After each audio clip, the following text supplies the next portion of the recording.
جی السلام علیکم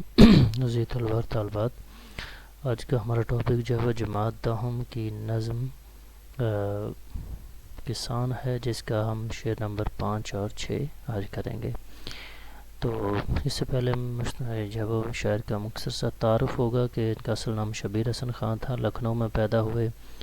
اور پہلے شباب تخلص استعمال کرتے تھے اور بعد میں جوش تخلص استعمال کیا۔ شاعر انقلاب انہیں کہا جاتا ہے اور یہ اردو کی جو ہے وہ مقبول ترین صنف غزل کے مخالف تھے، صرف نظم کہتے تھے۔ ان کی تصانیف میں سرود و خروش، شعلہ و شبنم، حرف و حکایت اور ایک بیتی ہے یادوں کی بارات۔ تو یہ ان کا مختصر سا تعارف تھا۔ اب ہم چلتے ہیں شعر نمبر 5 کی طرف۔ شعر نمبر 5 ہے جی، کہتے ہیں دوڑتی ہے رات کو جس کی نظر افلاک پر، دن کو جس کی انگلیاں رہتی ہیں نبض خاک پر۔ افلاک کے معنی جو ہے وہ آسمان کے ہیں، نبض خاک سے مراد مٹی کی نبض، یہ پلس جو ہوتی ہے نا جس کو آپ کہتے ہیں، تو یہاں مراد ہے اس سے کہ اس کے ہاتھ اپنے کھیتوں کی مٹی میں کام کرنے میں مصروف رہتے ہیں۔ مفہوم ہے جی کہ دن کو کسان کی انگلیاں کھیتوں کی مٹی میں کام کرنے میں لگی ہوتی ہیں، جبکہ رات کو بھی کسان اپنے کھیتوں کی فکر کے لیے فکر مند ہوتا ہے۔ اس کے اہم نکات ہیں نظر کا افلاک پر دوڑنا، نبض خاک پر انگلیاں ہونا۔ اس میں جوش ملی آبادی جو کہ غزل کے مخالف تھے، نظم کے شاعر تھے، شاعر انقلاب بھی انہیں کہا جاتا ہے، اور مناظر فطرت کے حوالے سے بھی انہوں نے نظمیں لکھی۔ اس نظم میں انہوں نے جو ہے وہ کسان کی اپنے کھیتوں کے بارے میں فکر مندی اور پھر جو ہے وہ اپنے کھیتوں میں اپنے ہاتھوں سے کام کاج کرنے، یعنی اس کی محنت اور مشقت کو بڑی خوبصورتی سے بیان کیا ہے۔ کہتے ہیں کہ کسان جو ہے اگر اس کے پہلے دوسرے مصرعے کو، یہ جو ہے دن کو جس کی انگلیاں، اس کو ہم پہلے جو ہے وہ اگر اس کی وضاحت کریں تو اس کا تسلسل جو ہے وہ ذرا بہتر ہو جائے گا کہ دن کو جس کی انگلیاں رہتی ہیں نبض خاک پر۔ کہتے ہیں کہ کسان جو ہے اس کے ہاتھ سارا دن اپنے کھیتوں کی مٹی میں کام کاج کرتے ہوئے مصروف رہتے ہیں۔ یہ سورج کی گرمی ہو، دھوپ ہو، ہوا نہ چل رہی ہو، حبس ہو، گرمی ہو، سردی ہو، آندھی ہو، جو بھی ہو، موسم جس طرح کے بھی ہو، وہ اپنے ہاتھوں سے اپنے کھیتوں میں کام کاج کرتا رہتا ہے، مصروف رہتا ہے۔ لیکن جب وہ سارا دن جو ہے وہ کام کر لیتا ہے اور باقی لوگوں کی طرح، مزدوروں کی طرح جو ہے وہ بھی اپنا کام ختم کر کے شام کو، رات کو جب گھر لوٹتا ہے، گھر واپس آتا ہے اور وہ آرام کرنے کے لیے چارپائی پر لیٹتا ہے، تو اس کی آنکھیں جو ہیں وہ آسمان کی طرف جو ہے وہ دیکھ رہی ہوتی ہیں کہ گویا وہ جو ہے وہ آسمان پر جو ہے وہ چمکتے ہوئے ستاروں کی گردش یا حرکت سے جو ہے وہ آنے والے دنوں میں موسم کی تبدیلی کا جو ہے وہ اندازہ لگا رہا ہو کہ آنے والے دنوں میں جو ہے وہ موسم کیسا رہے گا، آندھی آنے کا یا طوفان کے آنے کا امکان تو نہیں ہے، کیا بارش کے آنے کا امکان تو نہیں ہے۔ تو اگر جو ہے وہ اس سے معلوم ہو جائے تو وہ پیشگی جو ہے وہ اپنے فصلوں کے لیے کوئی اقدامات کرتا ہے۔ تو مطلب کیا ہے کہ یہاں کسان کی اپنے کھیتوں سے لگن، اس کی فکر مندی، اس کے لیے جس کو آپ جو ہے وہ ایک ڈیڈیکیشن کہہ سکتے ہیں کہ وہ اس قدر زیادہ ہوتی ہے کہ سارا دن تو وہ دل جمی کے ساتھ محنت اور مشقت کرتا ہے اپنے کھیتوں میں، اپنے ہاتھوں سے کام کرتا ہے، لیکن رات کو سوتے وقت بھی اسے کھیتوں کی فکر ہی ستا رہی ہوتی ہے۔ جیسے اکیلا کھڑا ہے مگر سخت جاں،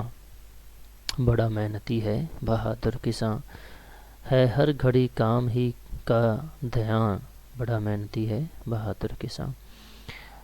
اس کے بعد ایک چھٹا شعر ہے جی، سر نگوں رہتی ہیں جس سے قوتیں تخریب کی، جس کے بوتے پر لچکتی ہے کمر تہذیب کی۔ سر نگوں رہنا کا مطلب ہوتا ہے سر جھکائے رکھنا، دبی رہنا۔ قوتیں تخریب کی، تخریب کہتے ہیں افراتفری کو، بد نظمی کو۔ قوتیں میں طاقتیں، یعنی کہ وہ طاقتیں، وہ قوتیں، وہ تنظیمیں، وہ جماعتیں جو کہ اس کے ملک میں دہشت گردی، افراتفری یا بد نظمی یا انتشار پھیلاتی ہیں، وہ دبی رہتی ہیں۔ جس کے بوتے پر لچکتی ہے کمر تہذیب کی، بوتے سے مراد یہاں کندھے پر، زور پر، ٹھیک ہے، یا اس کے مدار پر، اس کے انحصار پر لچکتی ہے جو ہے وہ، یا فروغ پاتی ہے، بڑھتی ہے تہذیب رہن سہن۔ کسان کی وجہ سے نہ صرف ملکی تہذیب فروغ پاتی ہے بلکہ تخریبی قوتیں بھی دبی رہتی ہیں۔ عام نے کہا تھا جی سرنگو رہنا، تخریب کی قوتیں، بوتے پر اور تہذیب کی کمر۔ دیکھیں کسان جو ہے وہ کسی بھی ملک کا کہتے ہیں کہ پالن ہار ہوتا ہے، یعنی کسی ملک کی معاشی ترقی میں کسان کا جو کردار ہے وہ بہت اہم سمجھا جاتا ہے۔ جس ملک کے کسان جو ہے وہ محنتی،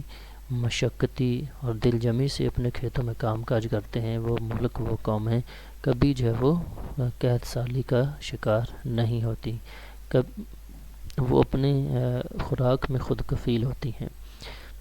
لیکن صرف یہی نہیں کہ وہ خوراک میں خود کفیل ہوتی ہیں، بلکہ ایسے کسان جو ہیں یا ایسی قومیں جو ہیں جن کے کسان محنتی اور اپنے کھیتوں میں کام کرنے میں جو ہے وہ نہایت دل جمی سے کام کرتے ہیں، ایسی جو قومیں ہیں وہ بڑے پرامن ماحول میں جو ہے وہ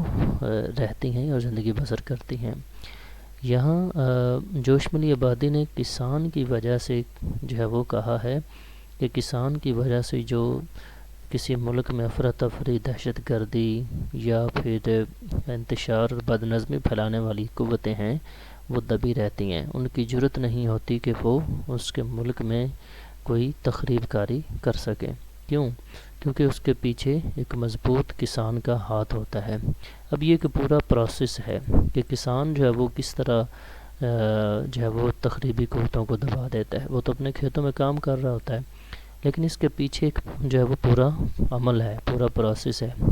کہ جس میں کسان اپنے کھیتوں میں جب محنت اور مشقت کر کے بھرپور فصلیں اگاتا ہے، وہ ملکی منڈیوں میں پہنچتی ہیں۔ ملکی منڈیوں میں ضرورت کے مطابق جو ہے حکومت وہ رکھتی ہے، اور اس کے بعد جو زائد بھرپور پیداوار ہوتی ہے اس کو بیرون ملک جو ہے وہ برآمد کیا جاتا ہے، اس کو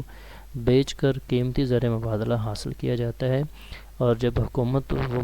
زر مبادلہ جو ہے وہ حاصل کرتی ہے تو وہ اپنے ملک کی سیکیورٹی پہ، اپنے ملک کے دفاع پہ، امن و امان کی صورتحال کو برقرار رکھنے پہ سیکیورٹی اداروں پر جو ہے وہ خرچ کرتی ہے، جس سے کیا ہوتا ہے کہ کسی جو ہے وہ تخریبی قوت کو کوئی تخریب کاری کرنے کا موقع ہی نہیں ملتا اور نہ وہ جرأت کرتی ہے۔ تو اس کے پیچھے کسان کی وہ طاقت اور قوت ہوتی ہے۔ دوسرا مصرع جی جس کے بوتے پر لچکتی ہے کمر تہذیب کی، کہتے ہیں کہ کسان کی وجہ سے ہی یا کسان کے کندھوں پر ہی کسی ملک کی جو ہے وہ ثقافت، اس کے رہن سہن، اس کے طور طریقے جو ہے وہ فروغ پاتے ہیں۔ اس میں بھی جو ہے وہ کسان کا ہاتھ ہے۔ کیوں؟ کیونکہ کسان جو ہے وہ جو ہے وہ اگر اچھی فصل، اچھی جیسے ہم ایک کپاس کی مثال لیں تو کپاس جو ہے وہ جب زیادہ مقدار میں جو ہے وہ بھرپور پیداوار ہوگی تو وہی کپاس جو ہے وہ ملک کے جو ٹیکسٹائل جو وہ ادارے ہیں وہاں تک پہنچیں گی، وہاں ان سے دھاگا تیار ہوگا، بہترین اعلیٰ کوالٹی کے کپڑے بنیں گے، اور پھر وہ ملکی مارکیٹس میں آئیں گے، دکانوں پر جو ہے وہ بیچے جائیں گے، اور اسی ملک کسان کے ملک کے عوام جو ہے وہ خریدیں گے،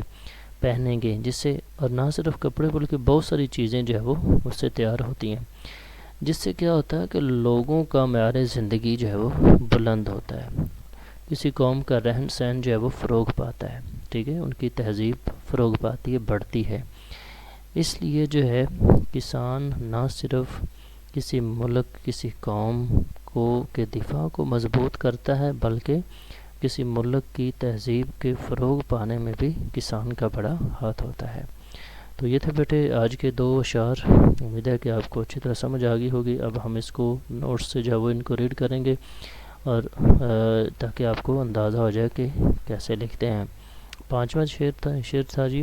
یہی دوڑتی ہے رات کو جس کی نظر افلاک پر، دن کو جس کی انگلیاں رہتی ہیں نبض خاک پر۔ اب ابتدا میں آپ بالکل اسی طرح لکھیں گے کہ یہ خوبصورت اور دلکش شعر جوشم العبادی کی لکھی ہوئی نظم سے لیا گیا ہے۔ جوشم العبادی انقلابی شاعر تھے، غزل کے مخالف تھے، نظم کے شاعر تھے، ترقی پسند تحریک سے وابستہ تھے، اور یہ ابتدائی لائنیں ہیں جو کہ آپ نے ابتدا میں لکھنی ہیں۔ اس کے بعد یہ کچھ حوالہ جات ہیں، یہ بھی آپ اس میں مینشن کریں گے، اور یہاں تک جو ہے وہ اس کی 5ویں شعر کی تشریح ہے، یہاں تک ٹھیک ہے۔ اس کے بعد جو ہے وہ آگے چھٹا شعر ہے بیٹے، تو اس کا بھی یہاں مفہوم لکھا ہوا ہے، اس مفہوم کو آپ یہاں سے ریڈ کریں، اس کو پڑھیں، ٹھیک ہے، لکھ کر یاد کریں، اور پھر اس کے بعد یہ جو تشریح ہے یہاں سیم اسی طرح آپ نے اس کی ابتدا کرنی ہے کہ یہ خوبصورت اور دلکش شعر جوشم العبادی کی لکھی ہوئی نظم سے لیا گیا ہے۔ تو یہاں سے لے کر جو ہے یہ ساری جو ہے وہ اس کی تشریح ہے، اس کو جو ہے وہ آپ نے اس طرح سے یہ حوالہ جات ہیں یہ اس میں لکھیں گے۔ یہ جو پہلا مصرع ہے اس کے حوالے سے ہے کہ خون دل دے کے نکھاریں گے رخ برگ گلاب، ہم نے گلشن کے تحفظ کی قسم کھائی ہے، اور دوسرا مصرع جو ہے یہ دوسرے میں حوالہ ہے، یہ حوالہ شعر آپ اس میں لکھ سکتے ہیں۔